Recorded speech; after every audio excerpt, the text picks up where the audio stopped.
19ویں صدی کا وسط تھا۔ دنیا سیاسی، فکری اور عسکری تبدیلی کے دہانے پر کڑی تھی۔ یورپ میں طاقت کا توازن بدل رہا تھا اور مشرق میں سلطنت عثمانیہ اپنے سب سے نازک دور سے گزر رہی تھی۔ ایسے ہی ایک حساس اور فیصلہ کن زمانے میں 21 ستمبر 1842 عیسوی سلطنت عثمانیہ کے شاہی محل میں ایک بچے کی ولادت ہوئی، جسے اس وقت شاید کوئی نہیں جانتا تھا کہ یہ بچہ آنے والے وقت میں اسلامی دنیا کی تاریخ کا ایک مضبوط، باوقار اور دوراندیش حکمران ثابت ہوگا۔ یہ بچہ تھا شہزادہ عبدالحمید، جو آگے چل کر تاریخ میں سلطان عبدالحمید ثانی کے نام سے پہچانا گیا۔ شہزادہ عبدالحمید سلطان عبدالحمید اول کے فرزند تھے۔ بدقسمتی سے شہزادہ عبدالحمید نے کم عمری میں ہی اپنی والدہ کا سایہ کھو دیا، جس نے ان کی شخصیت میں سنجیدگی، خودداری اور گہرے شعور کو جنم دیا۔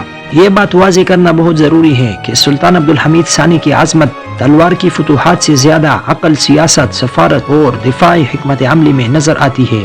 اس لیے ان کی فتوحات کو تاریخ میں خاموش فتوحات کہا جاتا ہے۔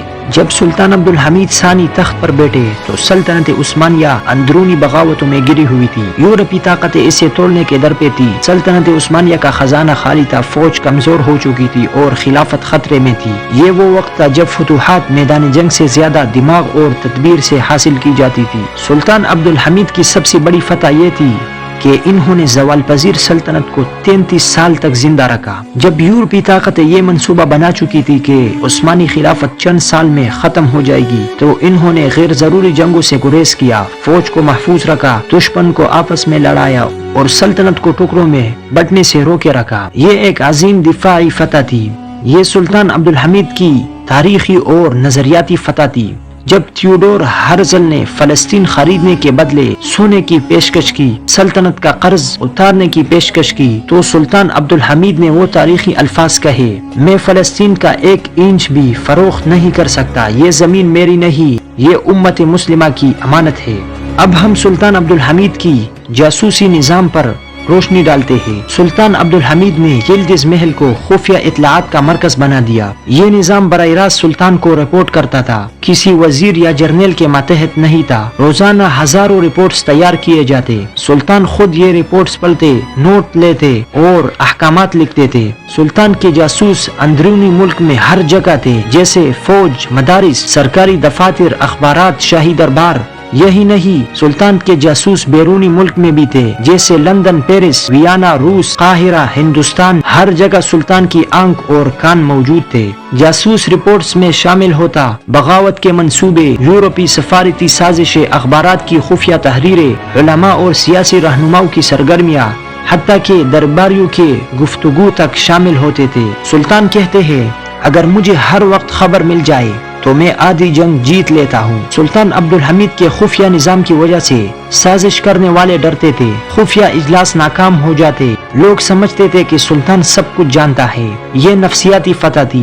سلطان پر کئی قاتلانہ حملے ہوئے، سب سے مشہور 1905 کا بم حملہ، یلدز موسک اٹیک۔ سلطان صرف چند سیکنڈ کی تاخیر سے بچ گئے۔ بعد کی تحقیقات میں جاسوسی نظام نے مجرموں کو بے نقاب کیا۔ یورپ اور جدید تاریخ دان کہتے ہیں عبدالحمید ایک امر اور شک پرست تھا۔ آخری برسوں میں سیاست سے مکمل کنارہ کشی اختیار کی۔ سلطان عبدالحمید کی مصروفیات اس وقت عبادت، تلاوت اور ذکر میں تھا۔ تاریخ اور یادداشت لکھنے کی کوشش کی، امت کے مستقبل پر گہری اور خاموش فکر۔ وہ اکثر کہتے تھے: میں نے خلافت کے لیے جو کیا، تاریخ ایک دن اسے سمجھے گی۔ 10 فروری 1918 عیسوی، 75 سال کی عمر، طویل بیماری اور کمزوری کے بعد امت مسلمہ کا یہ محافظ خاموشی سے اس دنیا سے رخصت ہو گیا۔ نہ توپوں کی سلامی، نہ شاہی اعلان، نہ خلافت کا وقار، صرف ایک مظلوم خلیفہ اور خاموش تاریخ۔ سلطان عبدالحمید ثانی کا جنازہ نہایت سادگی سے ادا کیا گیا۔ عوام کی بڑی تعداد شریک ہوئی، آنکھوں میں آنسو، دلوں میں پچھتاوا۔ انہیں سلطان محمود ثانی کے مزار کے قریب دفن کیا گیا۔ وفات کے صرف چند سال بعد سلطنت عثمانیہ بکھر گئی۔ خلافت 1924 عیسوی میں ختم ہو گئی۔ وہ سب کچھ ہو گیا جس سے سلطان عبدالحمید خبردار کرتے رہتے تھے۔ تب دنیا نے جانا وہ غلط نہیں تھے، وہ وقت سے پہلے سچ بول رہے تھے۔ سلطان عبدالحمید ثانی اقتدار میں اکیلے تھے اور وفات میں بھی اکیلے، لیکن تاریخ آج گواہ ہے، جس شخص کو امر کہا گیا وہ خلافت کا آخری محافظ تھا۔ امید ہے یہ ویڈیو بھی آپ لوگوں کو پسند آئی ہوگی. اپنی رائے کمنٹ میں ضرور دیجیے.